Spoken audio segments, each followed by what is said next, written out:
She tossed my keys on the kitchen counter like she owned the place, and then she told me to have breakfast ready at 4 a.m. That line still sits in my chest like a stone. No one had ever spoken to me that way in my own home, not even when I was married, not even when my husband used to forget his manners on his worst days. Sophia slammed the door behind her. Her voice hit the tiles the way a thrown plate would. Derek Castellano stood in the hallway, perfectly pressed, half-smile fixed where a conscience ought to be. He had the look of someone who believed compliments were permissions. I remember the coffee steaming in my favorite mug. The Malibu morning had that cold clarity that puts everything in high resolution. The gulls arguing off the bluff, the spill of sunlight through the blinds, the smell of salt and citrus from my lemon tree. I am 52, a widow, and I like my mornings. The rituals matter. They are a map of what is mine. "Mom," Sophia said, not even bothering with hello. "Derek says you'll make him breakfast at 4. He's flying out early and won't have time." She said it like it was fact, like I had already penciled myself into a schedule I hadn't agreed to. 4 a.m. is the sort of thing you reserve for airport runs, not domestic servitude. I held the mug until it cooled. I felt my face go from polite to something colder. "You're asking me to get up at 4?" I said. Derek's smile did that lean thing where it could be turned on and off. "Just for one morning," he said. "We have a red-eye. It'll only be—" "An inconvenience," Sophia finished for him. He glanced around as if appraising the decor, the way someone appraises a house they want to own. The watch on his wrist caught the light. Expensive, not flashy, but the kind of quiet proof people show when they want you to notice their money without having to brag about it. He talked about an early meeting in Los Angeles, a quick trip to Vegas, deals that had to be seen in person. He used words like portfolio and optimize. He called my home a prime asset. They were charming. That's half the art con artists get right. There's a ritual of charm, a soft arrogance that feels like confidence. People confuse confidence with competence until the bills arrive. I don't like being pushed. I don't like that the conversation turned to downsizing, not as an emotional question, but as a neat financial solution. "You'll free up cash," Derek told me, "and you don't need all this house." Sophia looked at me like I'd already signed the papers.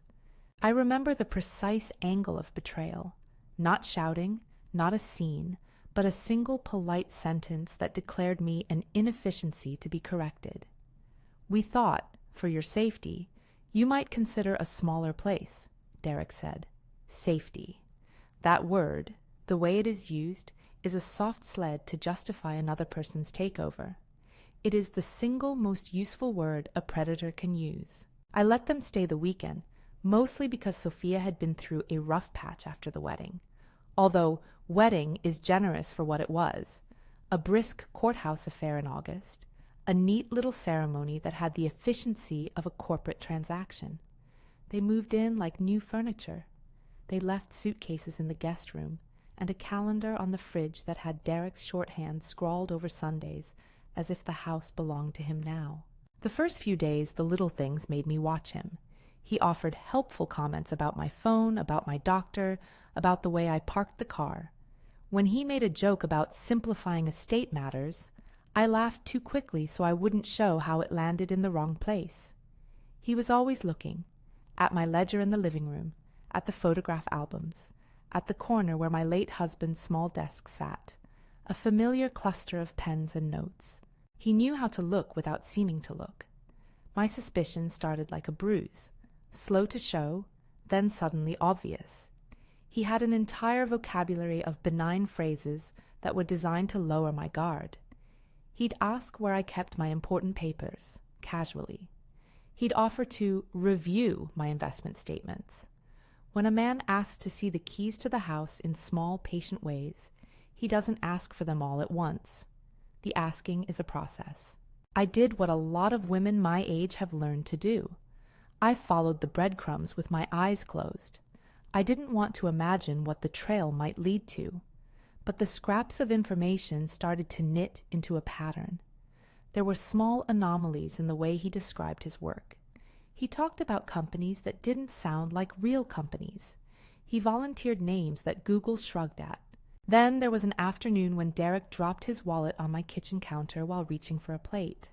I don't keep people's careless things, but for reasons I still can't fully explain, I slid it open on the table and glanced at a business card that read Castellano Advisory Group.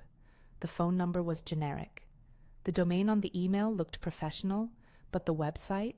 It was a brochure, heavy on image, light on verifiable detail. I am not a tech whiz. I'm a homeowner who likes her garden and volunteers at the library. But I know how to read public records, and I know when numbers don't add up. By that week's end, I had a list. A few LLC names that looked like shells, a tiny notice of a foreclosure in Riverside tied to a suspiciously similar company name, and whispers on social platforms about a man who knew how to find older homeowners and make them see his plans as kindness. I started to research. It felt like intruding, and it felt like defense at the same time. There is a line women learn: how much to pry to keep themselves safe. I crossed it because I wanted to know if I was being paranoid or threatened. The public records are a slow, stubborn thing. You have to sit with them, read the stenographic language, follow the signatures, the transfer dates. Often what they hide in plain sight is a trail of small transfers and shell companies set up, dissolved, set up again. In a set of minutes that felt huge, the map of him became clearer. Derek's name had appeared on documents tied to a business that dissolved 6 months after buying a small property outside Riverside. That property had liens filed, and an elderly owner who had somehow been convinced to sign over power of attorney. Names echoed in a catalog I didn't want to read: Eleanor Patterson, Jennifer Walsh, little flags in a ledger that suggested not just one lonely opportunist, but someone with a method. Calling Jennifer felt like ringing a bell to wake up the neighborhood. She answered on the third ring, startled and dry-throated, as if unaccustomed to strangers calling her name in the middle of the day. "You don't know me," I said, and then told her who I was. She listened. When she spoke, her voice folded in on itself, the way a person's voice does when it has to carry a lot of months of astonishment. "He was nothing like that when we met," she said. "He was everything you wanted him to be. But then the checks started going missing, the catering contracts evaporated, and I thought he was solving our cash flow problems. He said he was protecting the business from bad actors. In the end, he had signatures and an LLC, and I had nothing." Jennifer's story fit like a missing tile. Her wedding business, once healthy, had collapsed after a series of transfers. She had been bewildered when contracts shifted and payments rerouted. She had thought, as many of us do, that someone was being helpful. She had been conjured into trusting a person who knew how to speak your fears into a solution he profited from. I called Harold Manning next. Harold has been my financial advisor for nearly a decade. He knows everything about my accounts except the petty stuff I like to spend on garden benches. Harold has the kind of slow, unexcitable voice that makes me trust him. When I told him a name and a couple of LLC numbers, he found anomalies I hadn't seen. Small transfers that looked legitimate in isolation, but rewound into something else when you looked at the pattern across months. "It's a mosaic of small thefts," Harold said. "People don't notice one-off payment, but the pattern tells the story." By then, I had become the version of myself I had avoided being. My suspicion had outgrown denial and demanded action. I didn't want to be the woman people feel sorry for in the corners of dinner parties. I wanted to be the woman who kept her house and her sense of dignity. I also didn't want Radha to be the neighbor whose story ended with an empty bank account and a polite smile from a contractor as he took her keys. I could have confronted Derek. Many people might have wanted blood in that moment. I had imagined calling him out in a dozen theatrical ways, during a family dinner, while Sophia was present, with papers laid before us like a judgment. Instead, an uglier impulse crept in. a private small act intended to show him just how fragile his entitlement could be. I tell this part now the way one confesses a misdeed. It is not to boast. It is to be honest. There are moral walls you don't cross, and I crossed one. On the morning of the early flight, the 4 a.m. I'd been ordered to serve, I made breakfast. I made it with my hands, in silence, because nerves make your hands steady. Derek had asked for black coffee. He was sleeping in the guest room. Their suitcases were like a pair of restless beasts at the foot of the bed. I put a cup next to his plate where he wouldn't see me. I will not go into details about what I put into that cup. It is enough to say I added a substance meant only to make him sick enough to rethink his swagger. I thought of it as a warning. In my head, it was a way to reclaim a little dignity. He drank. He was up the stairs before the second pot cooled. The suddenness of his illness was the thing I will never unsee, not because it was grotesque, but because it was real, and because it made me flinch to see how vulnerable a body can be under a veneer of power. He was in the bathroom, pale, and there was fear in his eyes the way I had only seen in stock photos used in insurance commercials. He vomited. He hurried to his car and drove himself to urgent care, slamming his door like a man retreating from shame and not wanting to be seen leaving in that condition. What I felt in that moment was not triumph. It was a terrible, sour thing. There was empathy, and then there was calculation. I had crossed a line. The line between defense and wrongdoing is sometimes the thinnest thing in the world, and I had loped across it, asking permission from nobody. Later, I would have to face the fact that my action could be used to blur the very complaint I planned to make. But right then, watching his car blink down the drive, all I felt was the odd, hollow satisfaction of having unsettled him. The next morning, Derek was quieter. He fussed less about the house and more about his stomach. He accused me in a look once, not with words but with a small, bullet-hard glance when he thought I wasn't watching. Sophia's allegiance slid in confusing ways. There were moments she looked at me like a daughter scolded for a minor rebellion, other times like a child who'd caught their parent being disgracefully human. I didn't tell anyone what I did, not at first. I sat with the reality and the regret and the knowledge that kindness doesn't always mean weakness. I promised myself I would make the rest of my moves legally, in daylight and with witnesses. The complaint I filed was not about the coffee. It was about the pattern. It was about the papers, the LLCs, the foreclosures I'd found connecting Derek to others who had lost their houses or their life savings. I printed out the records, made binders, only because binders make things feel official, and I needed something to hand over that did not smell like vengeance. Detective Sarah Chen showed up at my door 2 days after I made the complaint. She introduced herself in the kind of voice that didn't waste a syllable. She had badges, the neatness of an investigator who knew the world's narratives were long, and patience made of subpoena forms. She had already talked to Harold. She knew Jennifer Walsh's name. There was a quietness to her questions that made me realize the scale of what I'd uncovered. "You did the right thing bringing us the documents," she said, flipping through a manila folder, her pen a metronome. She did not say right in an approving way. She said it the way someone says, "This is necessary," and it was a comfort. She asked me to go through what I had, to show her everything. I told her about the LLCs, the transfers, the people I'd spoken to. I did not tell her about my act of retaliation.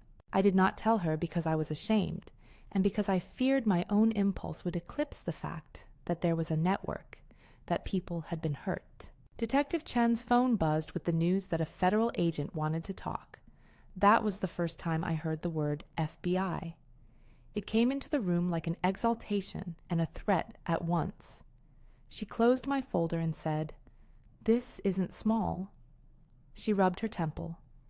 "If he's crossed state lines or used interstate commerce," she said, "that brings in a different agency." She didn't say more, but the implication hung there like a curtain. A week of waiting is one of those stretches of life that magnifies everything. It's when the mind rewrites every conversation into a prelude to discovery. I walked the garden more. I dusted less. I read the same news stories and mapped them to my timeline like constellations. I called Jennifer again. She told me about the last time she'd seen Derek, a brunch where she'd signed some paperwork she thought was routine. She cried on the phone, and then she apologized for crying, and then she told me she wasn't brave when it came to men she loved. Her words were small and sharp and true. At one point, I sat down with Harold and told him everything I had. We went over dates and bank transfers. He made a copy of my ledgers. He did not ask me about the coffee, but he asked me to be careful. "They'll try to spin anything that looks amiss," he said. "If you have an emotional action in your past, they'll use it." I understood perfectly. I had just given a potential defense something to work with. I had to be honest with whoever came next. When the federal agents contacted Detective Chen, she did not sit on the information. She told me they would want to meet. Their names were Agent Martinez and Agent Kim. I had never met anyone from the FBI. The idea felt cinematic in the worst way, like something that belonged in a movie with a dark downtown office and bad coffee. In reality, when they came, they were as professional and matter-of-fact as you'd hope. They wore plain clothes, but their presence had the authority of a completely different weather system. They spoke to Detective Chen, then to Harold, then to Jennifer on a secure line. It felt, all at once, like the ground had both stabilized and opened up. Agent Martinez asked for the binders. He asked me to walk him through what had led me to call. He asked about Derek, how he behaved, what he said, who he'd contacted. He was not an interrogator. He was a collector. He listened to the way my voice caught on certain names and took notes that looked like little, neat arrows aimed at answers. "You did well to document," he said. "Most of what we see are victims who notice things too late." His silence after that was the kind you get when someone is thinking bigger than you can in the moment. There were meetings after that. There were recorded interviews, the formal kind with a red line across the pages, and someone reading a waiver to be sure you understood what cooperating meant.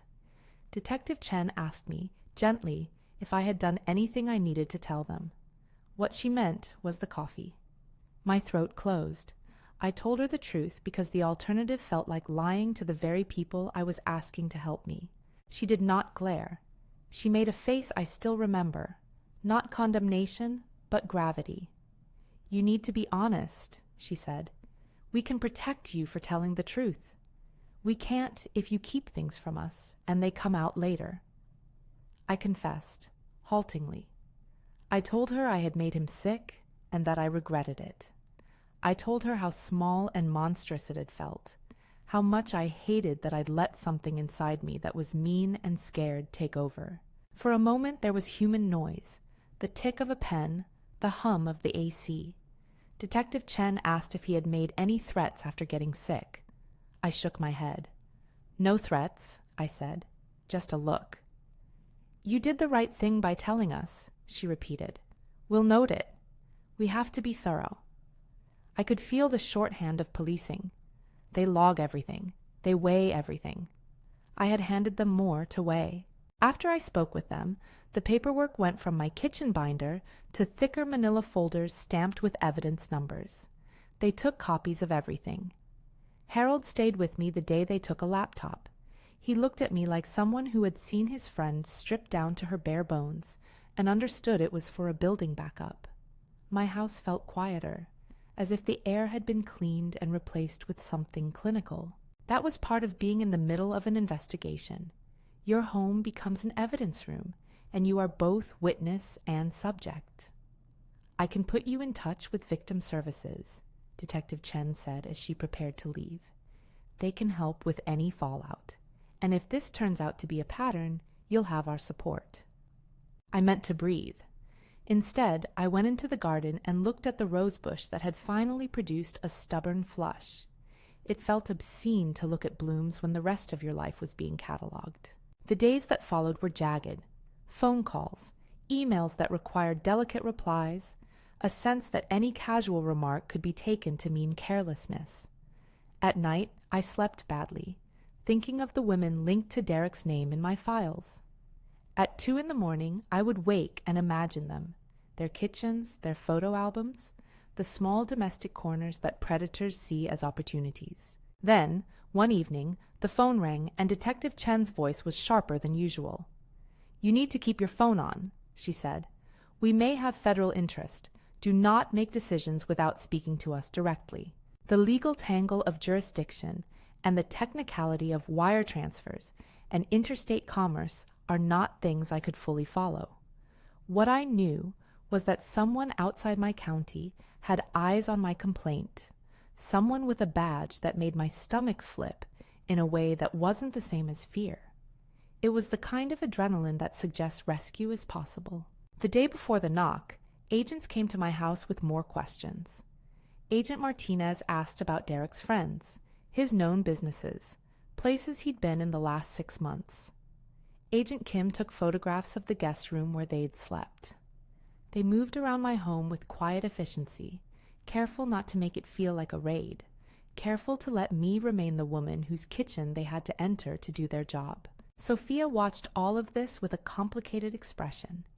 She had a loyalty that fit into 2 halves, a daughter who loved her husband, and a woman confronting the possibility her husband had used her mother. She spent nights texting and then deleting messages, then texting again. Once she sat at my dining table and put her head in her hands. "I thought he was taking care of me," she said. "I thought he meant what he said." I wanted to hug her then, but everything about the world felt fragile. I wanted to tell her the practical things I had been told. Do not sell property. Do not sign anything. But what I told her was smaller and truer. You don't have to defend him if you don't see what I see. You don't owe him excuses. That night, I made myself a small dinner and sat in the living room while the ocean stitched itself into the dark. There are moments where the ordinary things keep you tethered, where you scrub a pan, where you fold a napkin, where you water the plants. I watched the black of the Pacific and counted off little gratitudes. I had my wits, I had Harold, I had documents. I had called the right people sooner than later. Then, as the clock moved past midnight and the house settled into the kind of quiet that makes your ears too loud, the knock came. It was not the polite knock of a neighbor borrowing sugar. It was measured, authoritative, the sound of someone whose work required entrance into other people's lives. I stood up, my heart doing the indecent thing of leaping into my throat. I opened the door. On the porch were 2 men and a woman, plain clothes but an unmistakable presence. Agent Martinez was there, and beside him a woman I would meet later as Agent Kim, and a man who introduced himself as an agent from a regional office. The woman with them had a different badge and a kindness in her jaw I didn't understand. Behind them, hushed shadows of other officers lingered in the car's dim light, like quiet relief. "We're with the FBI," Agent Martinez said. His voice was the same voice as in the interview room, steady, not dramatic. "We're investigating potential interstate fraud. We need to speak with you." My breath came shallow and quick. "Come in," I said, "because you open your home to the people who are there to save it, even if their presence scrubs the domestic of any sense of normalcy." They stepped into my kitchen like they'd practiced entering people's lives with grace. I remember Agent Kim's hand as she took my folder, the one I had labored over for days, and the way her fingers tapped the edge, a small, steady drum that said this was official now. There were phones out, calls placed to other teams, confirmation murmurs that made everything move from a private distress into a public investigation. That was the moment the story changed shape. What had been a suspicion and a badly chosen private act became, all at once, something larger, an investigation that could reach beyond my house, beyond my daughter's indecision, beyond the polite boundaries I'd once assumed could keep me safe. If you had asked me before that knock whether I thought I would ever have the FBI on my porch, I would have laughed at the absurdity. Maybe I would have written it off as one of those made-for-TV things. But the knock was real. The men and women who stood in my hallway were real. They had files. They had a plan that smelled faintly of the kind of hope you don't trust until it's done. They asked me to tell the story again, to sign consent forms, to let them use my house for controlled entry if needed. They asked me to be ready. That line, "be ready," is a sentence that holds an entire grammar of risk. Ready for what? For court dates? For subpoenas? For the headlines? For the ways other victims might show up at my door, asking if the same thing had happened to them. I thought of Derek, somewhere in his apartment or hotel room, perhaps brushing his teeth with the same arrogance he wore on his face as easily as cologne. I thought of the look he'd given me when he was sick. I thought of Sophia, torn, and of Jennifer, and of Eleanor Patterson, whose name had been the first red flag on my list. Agent Martinez said quietly, "We're going to follow this wherever it leads, but we can't do it without people like you." The sentence was flattering. It was also the most frightening and the most comforting thing anyone had said to me in a long while. They asked me if I wanted someone to stay with me that night. I refused. I wanted my home to be my home, grim and surveyed though it was. I made tea that tasted of nothing. The agents left me copies of contact numbers, forms, and the faint rustle of a life that had tipped into something public. As they stepped back into the night, another knock sounded, softer, from the street. The shadow of a woman I recognized from the list of victims stood by the car, Jennifer Walsh. She had driven down to be near the place where her name had become a number in a chart where her hurt might find company. "I couldn't sleep," she said. "I thought if I was nearby it would help. There are certain forms of company that matter." We stood on my stoop like three women who had been burned and had decided to not be consumed. People often think victims need to be fixed. What they need, often, is not fixers, but witnesses. The night settled again. The ocean kept making that steady, indifferent sound.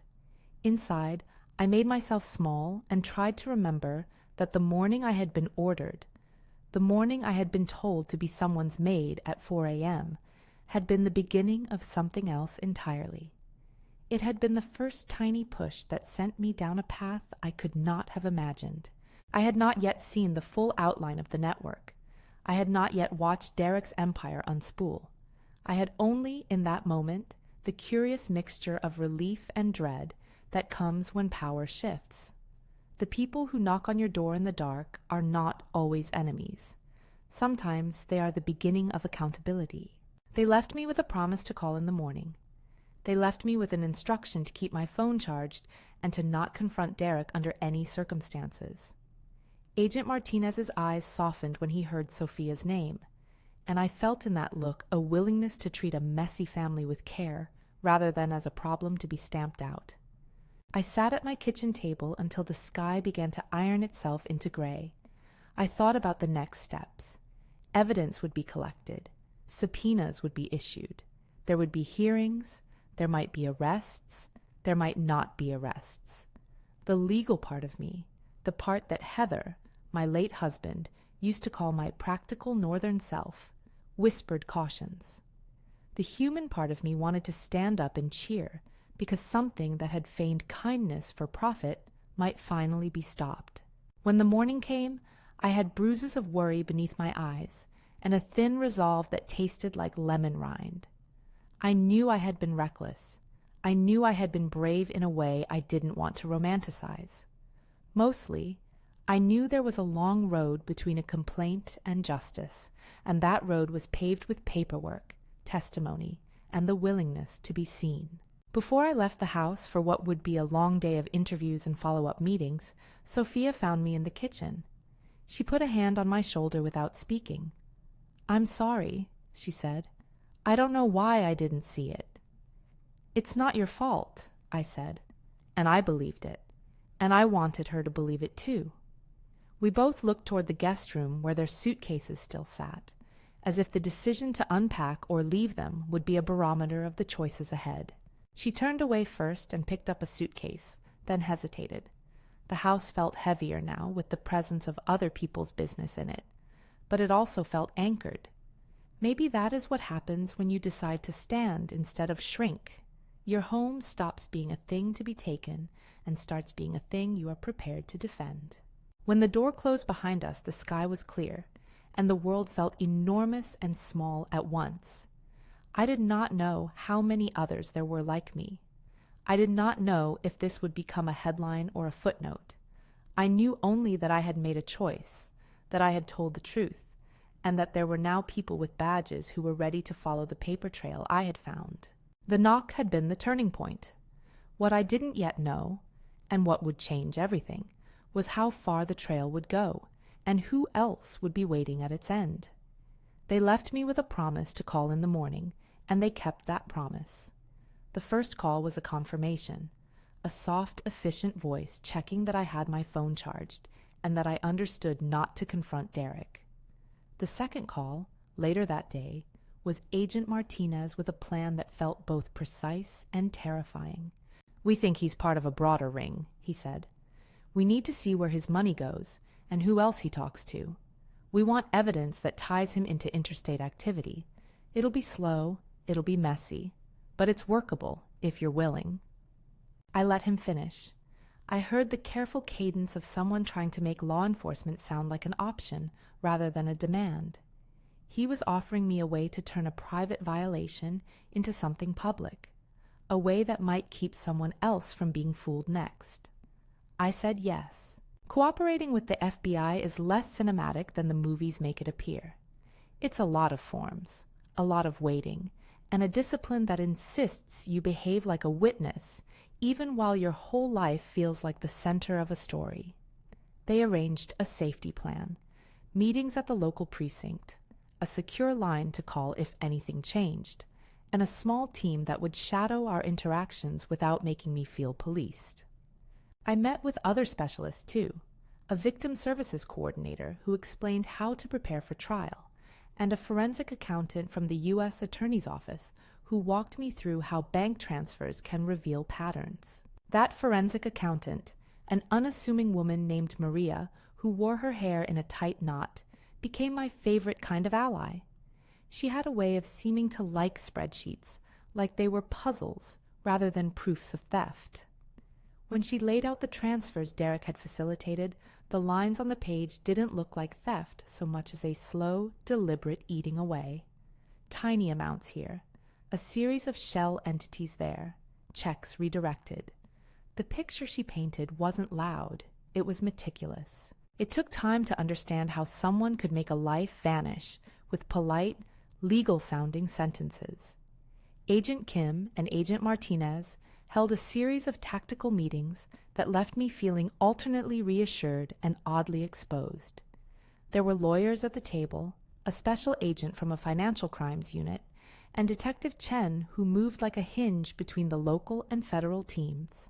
Together, they sketched a sting that would rely on two things: getting Derek back on my property under pretense, and having enough recorded, admissible evidence to show a pattern rather than a single mistake. They couldn't promise anything. There were too many variables.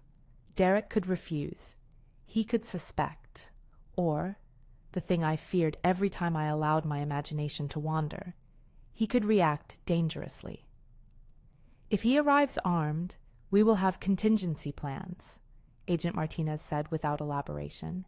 He didn't have to talk about weapons for me to understand the possibility. I remember thinking about the bowl of keys on my counter and how ordinary objects can always be part of a story you didn't ask to star in. The lure they settled on was small and legal, a package of documents that looked like a set of legal papers, a draft of a tenancy agreement, signed receipts that suggested payment, and a copy of a promissory note that would look attractive to someone used to turning one piece of paper into a comfortable profit. The documents were bait, but they were real-looking and mundane. They could be described as the sort of thing a predatory person would skim and imagine as a way to move money without sweat. I agreed to be the anchor for the operation. If Derek showed up asking for a hand with finalizing anything, I would play the part of a frail homeowner willing to sign a small, harmless-sounding addendum. I would wear a wire. The thought of it, the tiny device attached to my blouse, the knowledge that my words would be captured in a way they could not be later contested, made me feel ridiculous at first, and then strangely resourced. It turned me, in a practical way, from prey into evidence. But it also made me feel like someone on a set, rehearsing lines for a life I had not planned to live. There were rules. Don't start arguments. Don't volunteer information you haven't been cleared to give. Keep the meeting short. If Derek showed any sign of being more than verbally aggressive, get up and leave. Call the line, and so on. The FBI was careful in a way I had not expected, to protect me, to keep the evidence clean, to make sure that what happened would stand up in court. The evening before the sting, Sophia slept on the couch.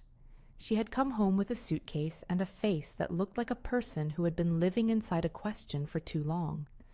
We'd been speaking in quieter terms than we had in months, small apologies that felt unfinished, the business of making tea together as if common chores could realign a living history.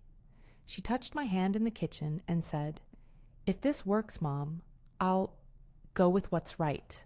"Then do it," I told her. "Do what you already know." My voice surprised me by how steady it was. There are moments when family assumes its true shape, not the tidy postcard of a life, but the messy, honest version. That night, I thought about trust as something that can be rebuilt, but only if people choose the harder options. Testimony over secrecy, consequence over calm. The setup was deliberate and quiet. Agents arrived at dusk and placed a small equipment box in the guest room. Martinez went through the script with me, line by line, a practice run that made me feel like an actor and a witness at once. If he mentions power of attorney, deny it. If he asks for access to accounts, tell him you'll call Harold. Keep everything on the table, he coached. The wire felt like a talisman. I put it on like an armor I did not ask for, and hoped it would be enough. At 2:47 a.m., the call came in. Derek was on his way back, the phone line said. He'd called to say he'd left something important at a nearby office and was going to stop by and pick it up. He used a voice I'd heard before, the tone that implied intimacy and therefore presumption.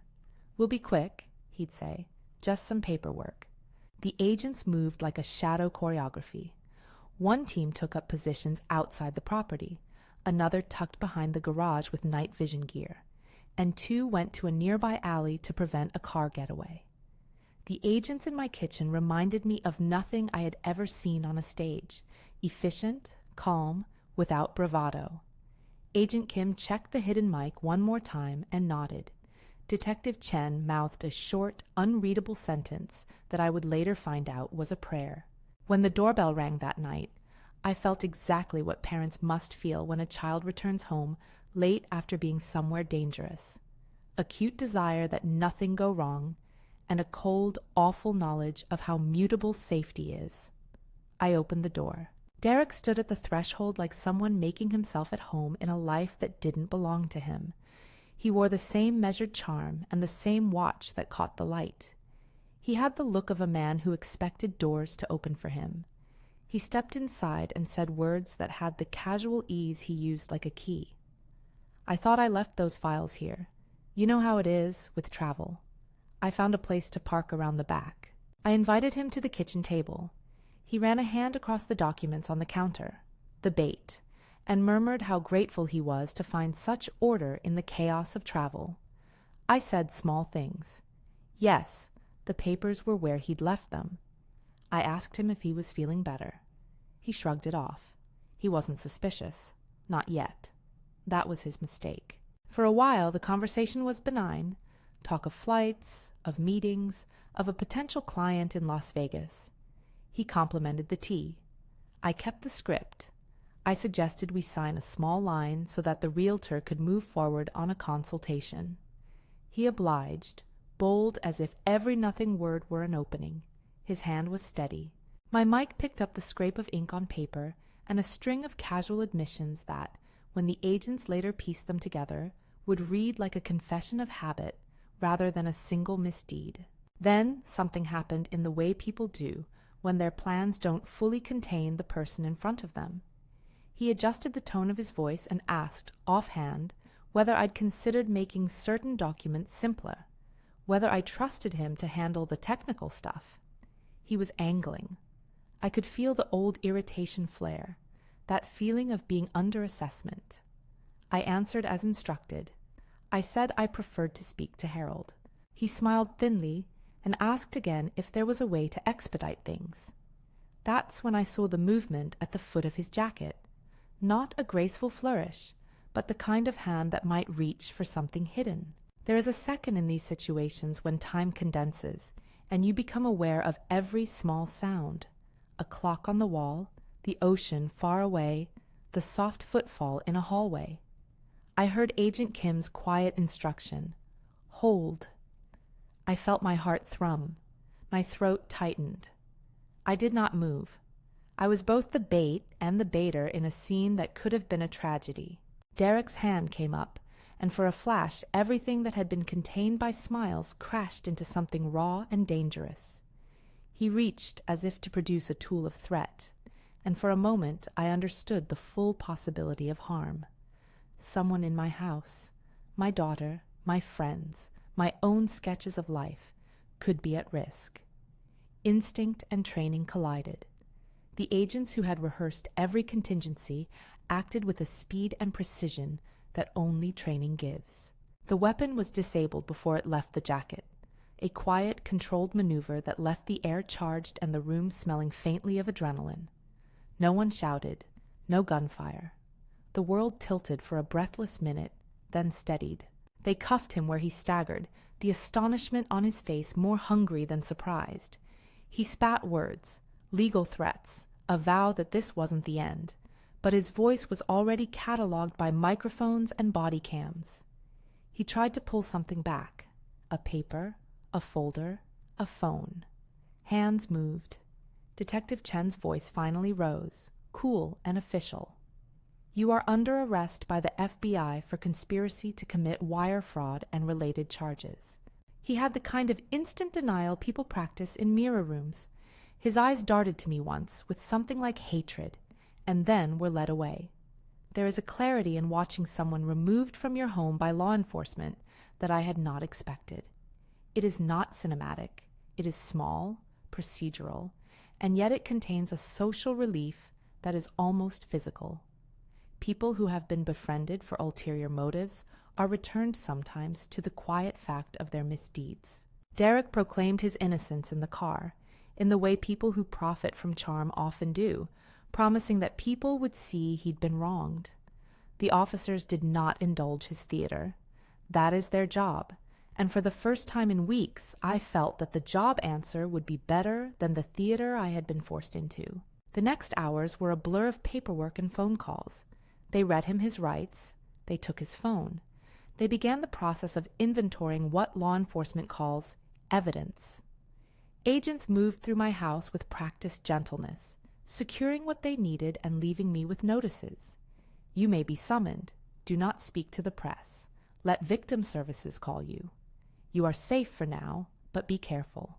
Again, legal caveats and human kindnesses in measured doses.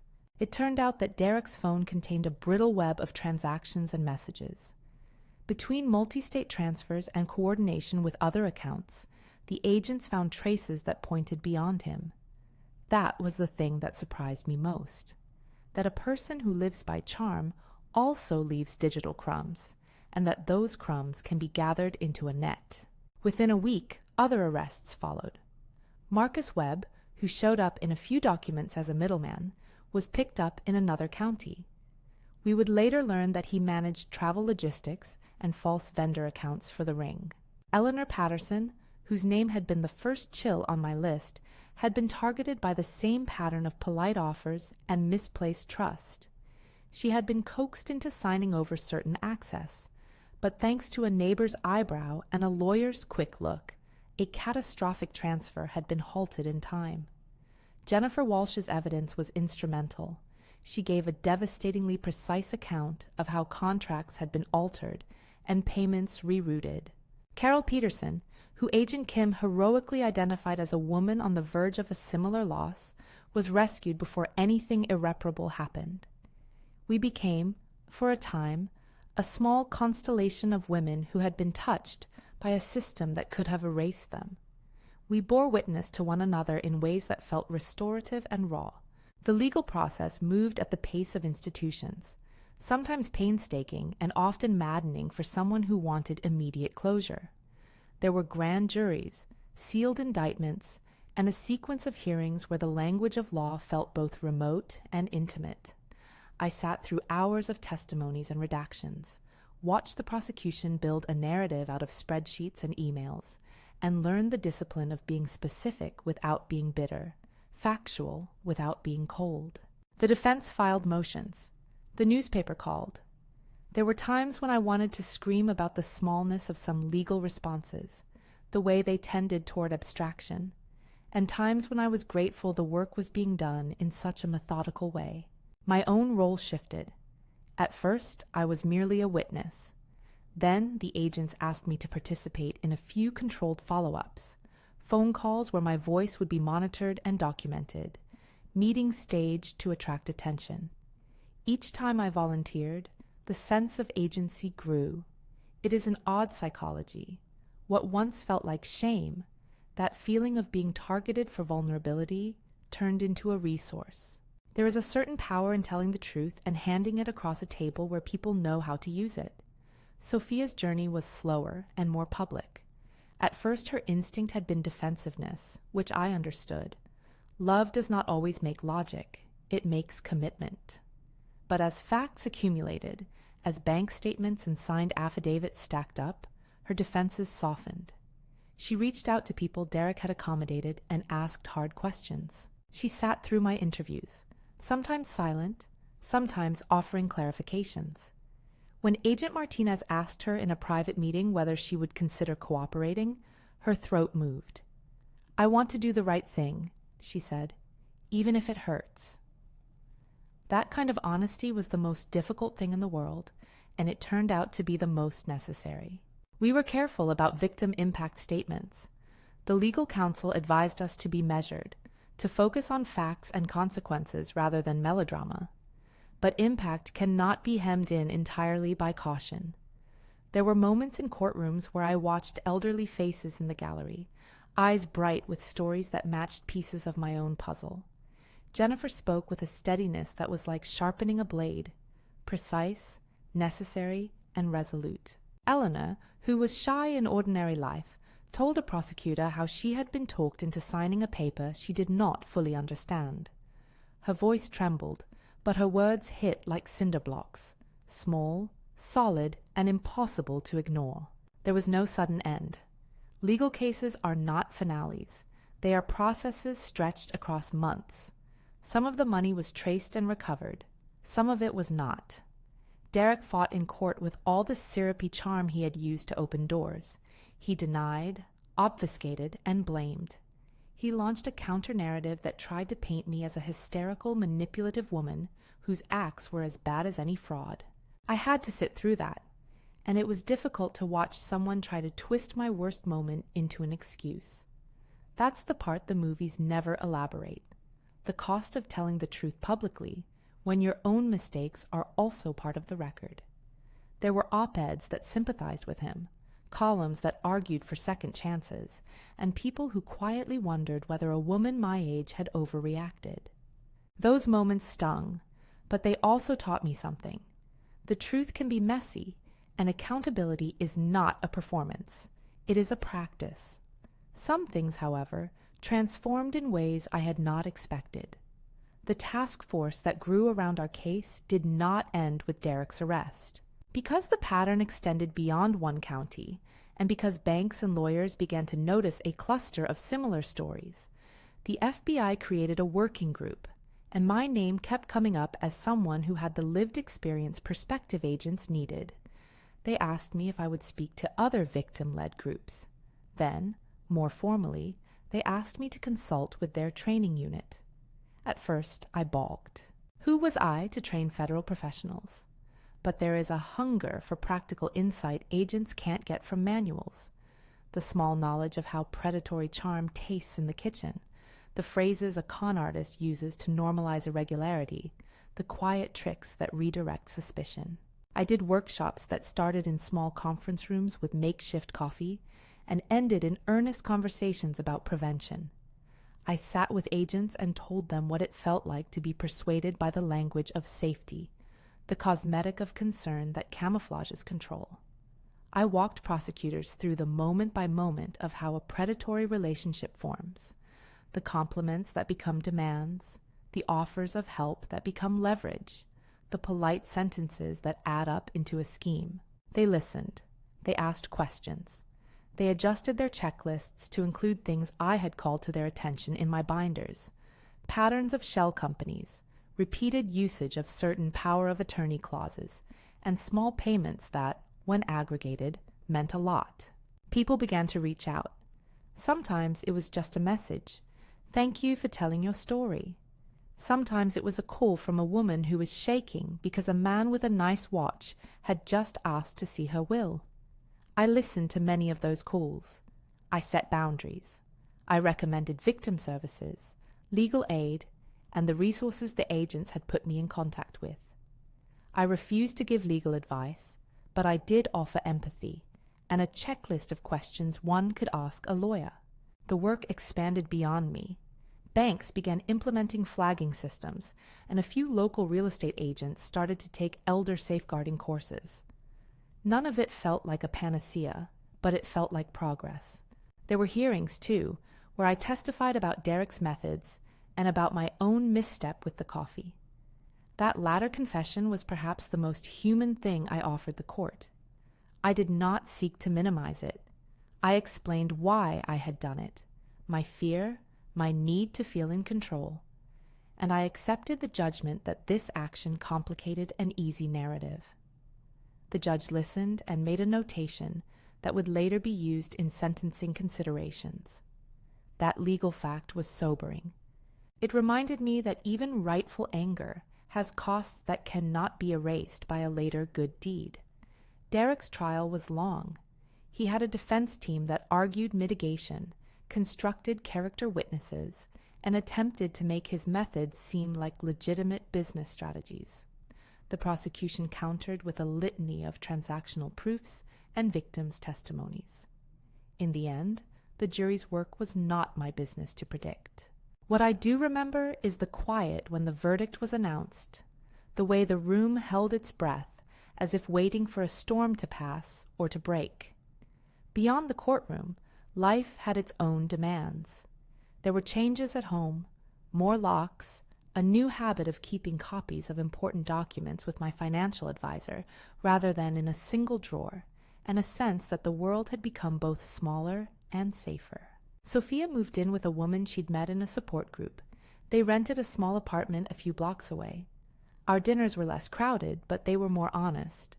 We both went to counseling, separately and together, because omitting emotional work is a luxury I recommend to no one.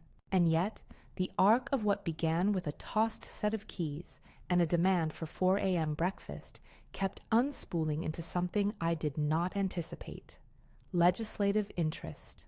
A local congresswoman met with some of us who had been targeted.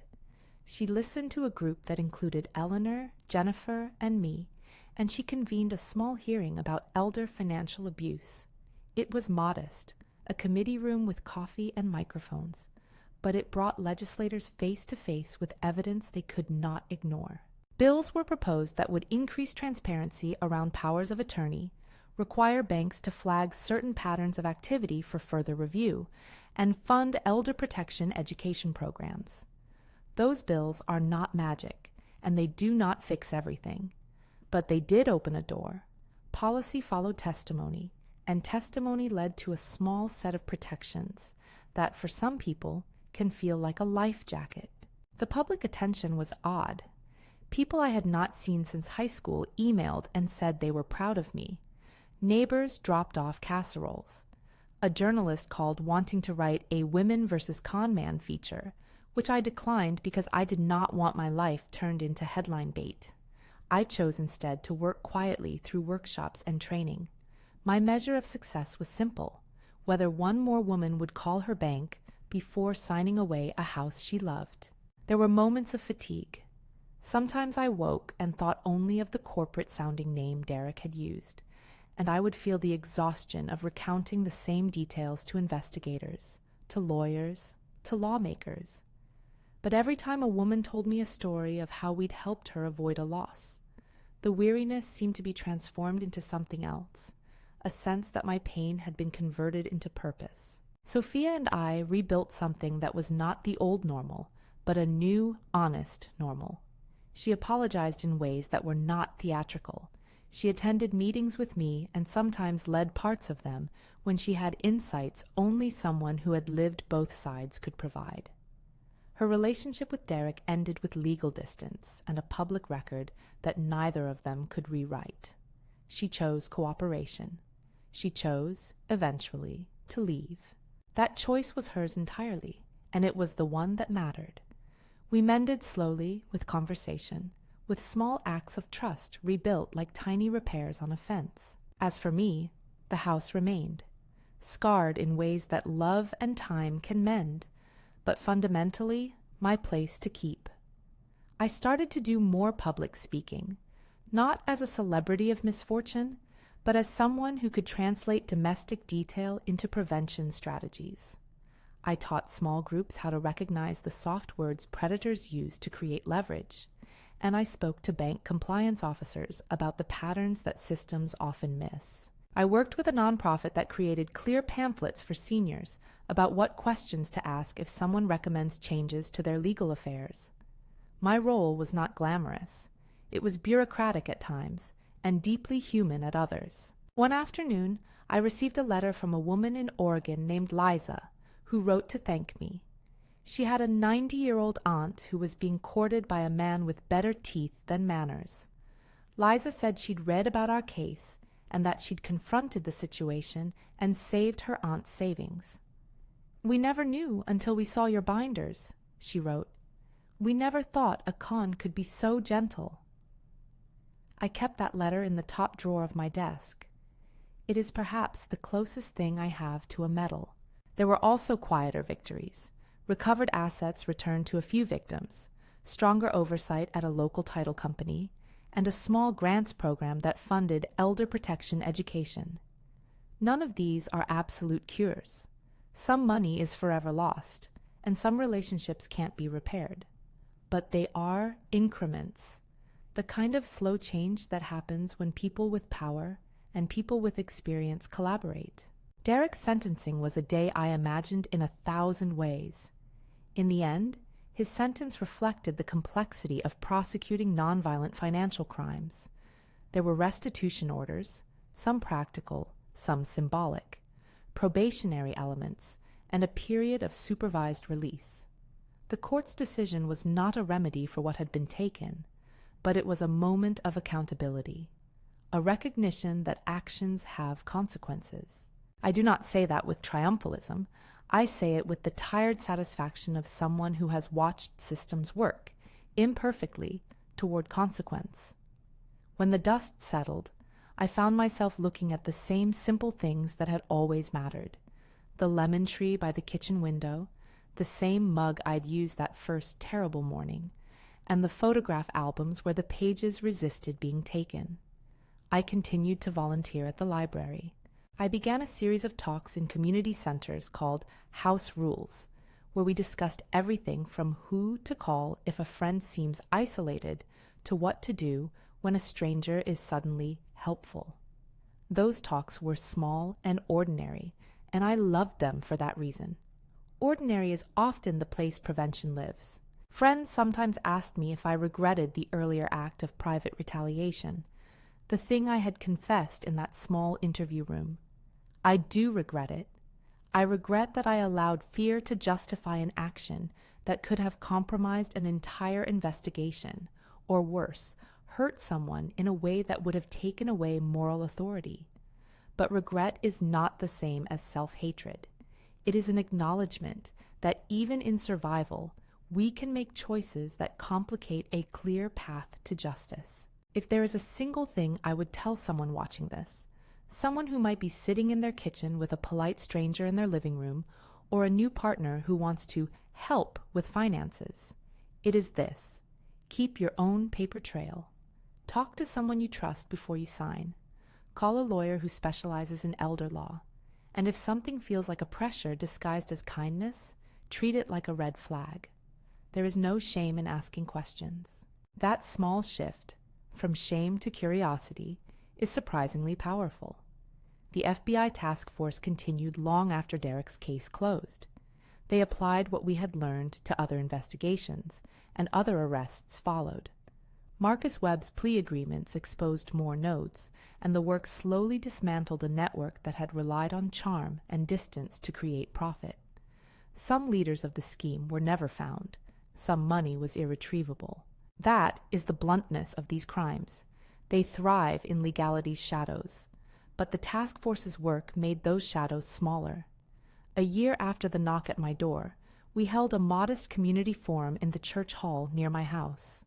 The room was full of neighbors, social workers, bank representatives, and a few agents who had helped me. Senator Alvarez attended and spoke about the bills she'd sponsored.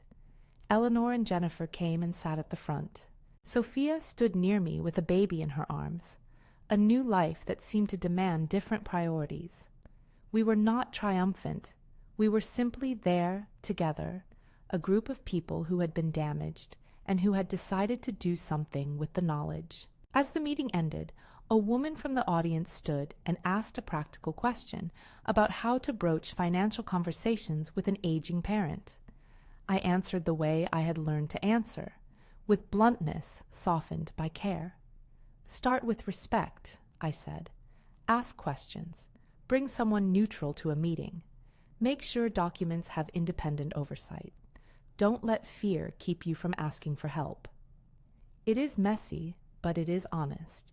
When I look back, I see the arc of a life that was altered by someone else's appetite and then reshaped by the deliberate, mundane work of recovery. The tossed keys, the 4 a.m. demand, the coffee. These things are the opening scene of a longer story about power, vulnerability, and the choices we make when faced with both. I am not a hero. I am a woman who was pushed and who pushed back, who erred, and who then spent the long afternoons of recovery trying to make sure other people had fewer chances to be fooled. Sophia and I have rebuilt a relationship that is quieter and truer. We speak without the static that fear creates. She is working with a nonprofit that helps women negotiate financial independence after leaving damaging relationships. We garden together sometimes, and she rolls her eyes when I fuss about pruning. There is ordinary pleasure in those small disagreements, a sign that life, in the end, returns to its essential textures. There are nights when I still wake at odd hours, listening for a knock that used to be ordinary, and now carries with it a history. I check the locks. I sip tea that tastes of lemon and security. I have cut out the melodrama of expecting closure to be instantaneous. Instead, I rejoice in small victories: a recovered check, a neighbor who asks for help, a bank that flags a suspicious transfer sooner than later. If this story lands with you, if something I've said rings true, I want to ask a small favor. Share it with someone you love. Tell a friend. If you have a story like mine, please tell it to someone you trust or to a victim services organization near you. There is power in witnesses, and there is power in community. When the FBI knocked on my door that night, I did not know where the trail would lead. I only knew I had to follow it. The path was messy and sometimes painful. It asked for honesty, stubbornness, and a willingness to stay in daylight when secrecy would have been easier. It demanded cooperation with people I had once imagined as distant and unknowable. And in the end, it gave me a purpose that I had not expected: to be a small, persistent voice urging others to look and to ask. Life is quieter now. The lemon tree still drops its small green fruit on the patio. I keep my ledger in 2 places. I volunteer at the library and sometimes teach a class on consumer protection.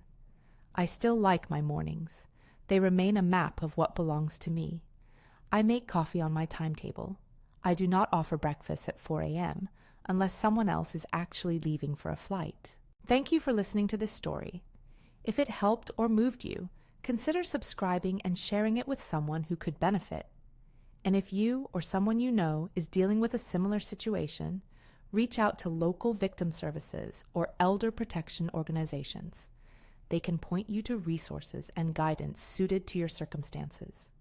Stories like ours only change things when they are heard and acted upon.